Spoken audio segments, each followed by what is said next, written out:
Oke, baik, selamat pagi mahasiswa 1AB dan AP. Di pagi ini saya akan mencoba menjelaskan soal multiple choice yang ada di UTS. Soal ini dibuat secara acak, baik itu dari segi pertanyaan ya dan dari segi pilihan jawaban. Maka kemarin nilainya mungkin kurang memuaskan karena tidak bisa mencontek ya. Nah, kalau di multiple choice itu susah. Nah, tapi kalau di RD itu kemarin saya cek ternyata gambarnya banyak yang sama walaupun membuat sendiri. Nah, ya sudahlah, itu sudah nggak usah dibahas. Sekarang kita fokus ke pembahasan soal multiple choice ya.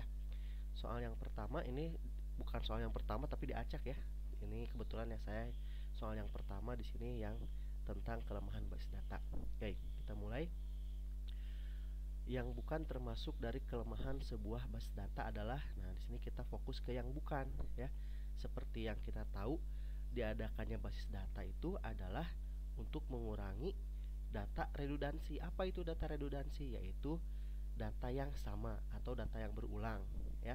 Nah, maka ini bukan kekurangan tapi kelebihan ya. Sedangkan database kelemahannya itu butuh keahlian khusus seorang database administrator. Kemudian kalau perusahaannya atau instansinya besar maka dibutuhkan biaya yang mahal, itu kelemahan. Dan kompleksitas, artinya database ini berkaitan dengan jaringan, berkaitan dengan pembagian tugas, server klien dan lain-lain. Maka sini yang bukan adalah kelebihan dari database, yaitu data mengurangi data redundansi. Nah, yang A kalau di sini ya. Nah, berikutnya yang soal nomor 2. Yang bukan sifat sebuah tabel.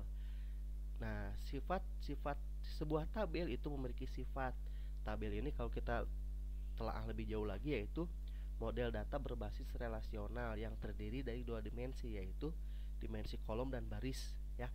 Nah, di sini yang tabel tersebut harus punya sifat sebagai berikut. Nah, di sini yang bukan. Berarti di sini adalah nama field boleh sama. Nah, ini bukan ya, bukan termasuk sifat tabel karena sebuah tabel itu harus terdiri dari field-field yang berbeda, nama field yang berbeda ya. Nah, field tersebut ini kita lihat ya, punya tipe data dan karakteristik tertentu. Ini sifat tabel. Kemudian tidak boleh ada record yang sama, betul, karena kan dari tabel itu ada primary key-nya ya. Nah, ada field primary key-nya ya. Kemudian bisa diurutkan sesuai kebutuhan. Nah, itu juga sifat sebuah tabel. Yang bukan adalah field boleh sama. Nah, ini harusnya nama field tidak boleh sama. Nah, berarti ini ya. Oke, kita lanjut soal ketiga. Orang yang punya keahlian di bidang database dan memiliki sertifikasi di bidang database biasanya disebut dengan database administrator. Yang A ya di sini ya. Database administrator ya. Database creator berarti membuat kan ya. Kalau network berarti berkaitan dengan jaringan. Kalau semua salah berarti tidak ada jawaban yang betul. Nah, sedangkan di sini ada namanya database administrator ya. Kemudian nomor berikutnya, data yang diolah dan memiliki nilai bagi seseorang disebut dengan, nah ini hasil dari pengolahan data. Nah, berarti gitu kan ya. Nah, hasil dari pengolahan data yang memiliki nilai. Kita sudah belajar tentang data, information, kemudian knowledge dan wisdom ya. Nah, berarti di sini setelah data diolah menjadi sebuah informasi. Oke. Berikutnya nomor 5, sebuah baris pada tabel bisa juga disebut dengan baris. Kalau satu baris itu kan record ya. Nah, sebuah baris itu bisa juga disebut dengan namanya tuple.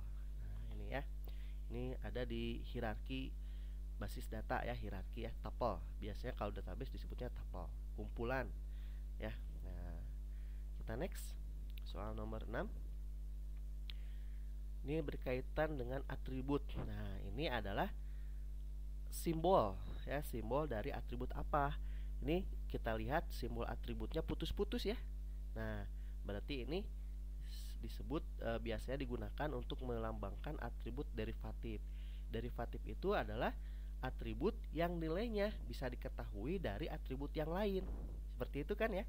Nah, usia ini kita bisa tahu nilainya dari usia ini kita bisa tahu dari atribut tanggal lahir seseorang. Jadi di sini ada atribut usia melahirkan ada atribut tanggal lahir yang melahirkan atribut derivatif usia. Nah, ini adalah atribut derivatif. Garisnya putus-putus, derivatif itu yang nilainya bisa diketahui dari atribut yang lain, maka jawabannya derivatif. Oke. Berikutnya, komputer yang fungsinya untuk melayani ketersediaan data bagi komputer yang lainnya disebut dengan komputer. Nah, jadi komputer itu ada, kalau dalam jaringan ada dua sisi ya, yaitu sisi client dan sisi server. Client server atau server client ya. Nah, di sini yang fungsinya melayani ketersediaan data. Nah, berarti kok yang paling tepat adalah komputer server, pelayan ya. Seperti biasa kalau kita di lab komputer itu kan kalau data ketersediaan data atau transfer data itu lewat server ya, yang ada di depan komputer depan ya. Tidak copy paste lewat flash disk, tapi silahkan cek di drive Z. Nah, seperti itu ya, yang melayani komputer server.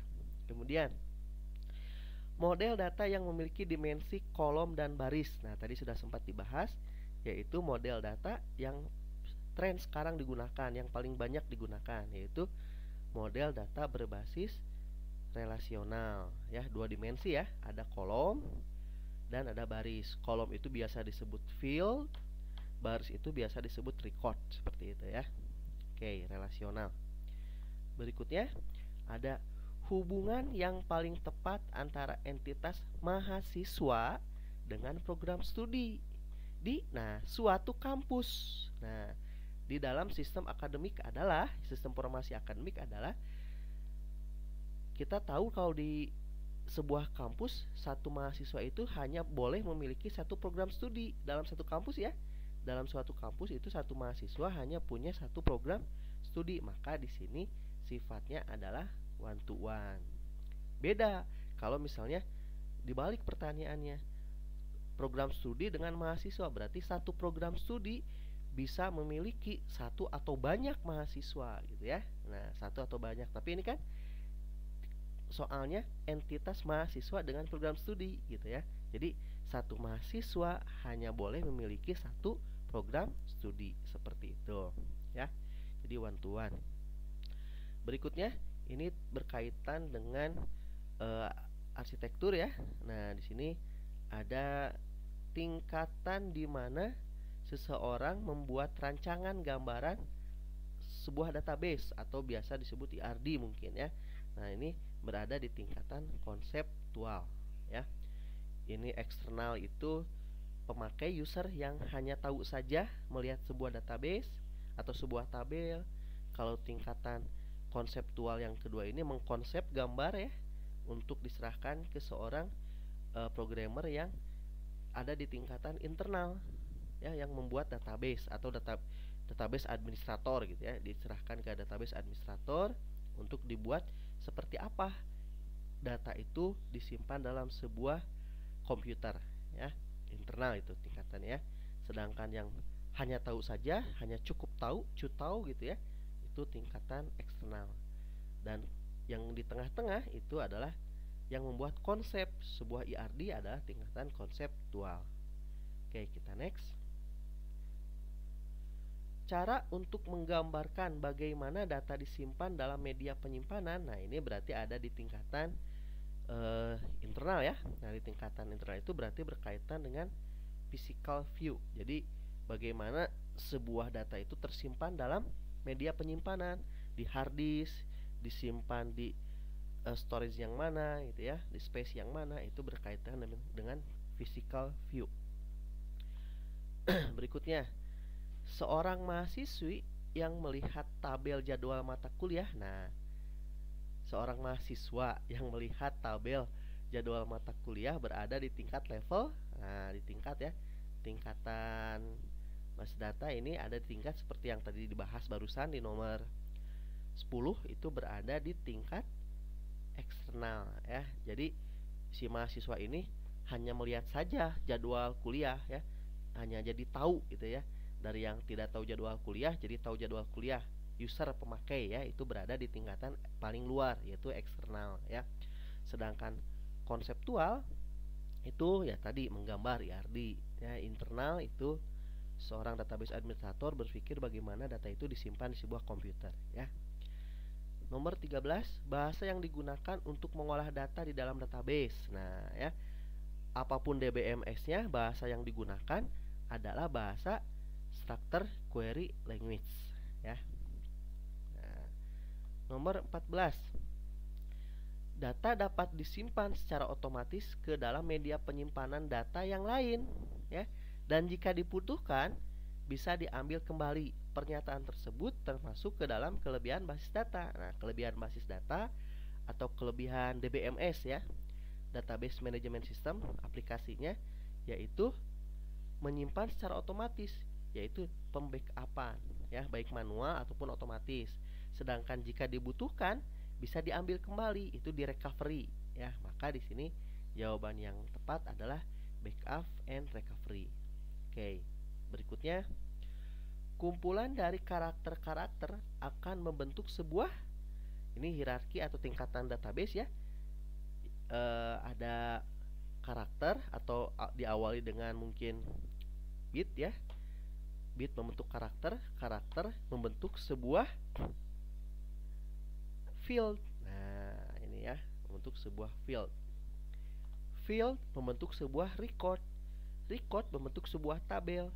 Tabel yang berelasi secara fungsional membentuk sebuah database. Itu tingkatannya ya, hierarkinya. Oke, kita next. Nomor 16. Atribut yang nilainya tidak boleh ada yang sama atau yang menjadikan entitas menjadi unik. Nah, ini sudah pasti tahu ya, yaitu atribut kunci atau atribut key. Nah, nomor 17. Jenis hubungan yang paling tepat antara entitas. Nah, ini pelanggan dan barang atau dengan barang ya. Pelangganan barang dalam sebuah sistem informasi pembelian adalah many to many. Artinya kalau kita ke minimarket atau supermarket, sebuah barang itu bisa dibeli oleh banyak pelanggan ya. Sedangkan satu pelanggan atau banyak pelanggan bisa membeli banyak barang gitu ya. Jadi dalam satu kali transaksi itu barang yang sama atau barang yang berbeda bisa dibeli secara banyak gitu ya oleh seorang atau banyak pelanggan. Jadi saya mau beli mie instan, dalam satu kali beli banyak gitu ya, ada 4. Ternyata ada juga orang lain yang membeli banyak merek mie instan yang sama gitu ya dengan satu kali transaksi gitu ya. Jadi dalam satu kali transaksi itu bisa dibeli oleh banyak pelanggan dan banyak pelanggan bisa membeli mie instan atau barang atau makanan gitu ya dengan banyak pula gitu ya. Jadi many to many ya. Banyak pelanggan bisa memberi banyak barang, banyak barang bisa dibeli oleh banyak pelanggan, seperti itu ya. Kemudian nomor 18, model data yang memiliki ciri one child one parent, satu anak satu orang tua. Nah, ini kuncinya ya, hanya boleh satu ke satu. Nah, ini database yang jarang, model data yang jarang digunakan ya. Seperti biasa yang sering yaitu relasional, tadi sudah kita bahas. Nah, sedangkan ciri one child one parent itu satu anak satu orang tua itu yaitu jenis hubungan hierarki ya, yang dari atas ke bawah, dari atas ke bawah, dari atas ke bawah ya. Nah, kalau network itu one child bisa memiliki beberapa parent ya. Nah, seperti itu. Karena network ya, jaringan ya. Jadi satu anak itu bercabang, bisa beberapa orang tua gitu ya. Misalnya satu mata kuliah diajar oleh beberapa dosen, tapi digambarkannya menggunakan network gitu ya. Jadi satu mata kuliah ke atasnya nama dosennya ada 2 atau ada 3 gitu ya. Nah, sedangkan ini satu anak satu orang tua, yaitu hierarki, model data hierarki. Oke. Nomor berikutnya tanggungan. Di sini kita lihat ada simbol entitas tapi garisnya ada 2 ya, persegi panjang dan garis 2, yaitu weak entity atau entitas yang lemah. Apa itu weak entity? Yaitu entitas yang keberadaannya tergantung dari entitas yang lain. Nah, jadi kalau entitas A tidak ada, maka entitas weak entity B tidak ada, ya. Di sini tanggungan. Apa Pak yang entitas yang kuatnya gitu ya? Ya bisa saja misalnya orang tua, nah, ya, atau pegawai, orang tua atau pegawai, ya. Kalau pegawai tidak ada, maka si weak entity tanggungan tidak ada, atau orang tua misalnya entitasnya orang tua gitu ya, ada punya tanggungan. Nah, jadi ada tanggungan, ini weak entity gitu ya. Bisa ada, bisa tidak ada, tergantung dari entitas yang lainnya. Jadi weak entity ini adalah entitas yang keberadaannya tergantung dari entitas yang lain. Simbolnya yaitu digambarkan dengan garis dua seperti ini. Soal yang terakhir, yang bukan termasuk ke dalam aplikasi DBMS, Database Management System, adalah seperti yang kita tahu di sini sudah jelas Excel ya, Microsoft Excel, karena Microsoft Excel itu kan aplikasi pengolah angka ya. Walaupun banyak dipakai untuk mengolah data, Pak. Ya betul, tapi kurang tepat ya. Excel itu aplikasi pengolah angka. Di sini ada Big Table, MariaDB atau DB Maria, ini DBMS yang dipakai oleh Google ya. Oracle itu juga sama, DBMS yang sudah besar gitu ya. Banyak dipakai juga di perusahaan-perusahaan yang kalangan menengah ke atas gitu ya, perusahaan-perusahaan yang sudah besar Oracle ya. Jadi Excel ya, Excel itu seperti kita tahu adalah aplikasi pengolah angka. Oke, itu 20 soal yang sudah kita bahas yang ada di soal UTS ya. Jadi kalau kita submit dan finish, itu di sini ada ya, sudah betul 20 dari 20. Nah, ya. Satu soalnya itu bernilai 3 ya. Jadi kalau betul semua, betul 20, itu total skornya 60 gitu ya. Sedangkan IRD itu kalau betul kalau gambarnya betul seperti yang diharapkan itu 40 jadi 100 ya. Nah, oke. Terima kasih kelas 1 AB dan AP. Silahkan berkomentar di kolom forum ya. Terima kasih, selamat pagi.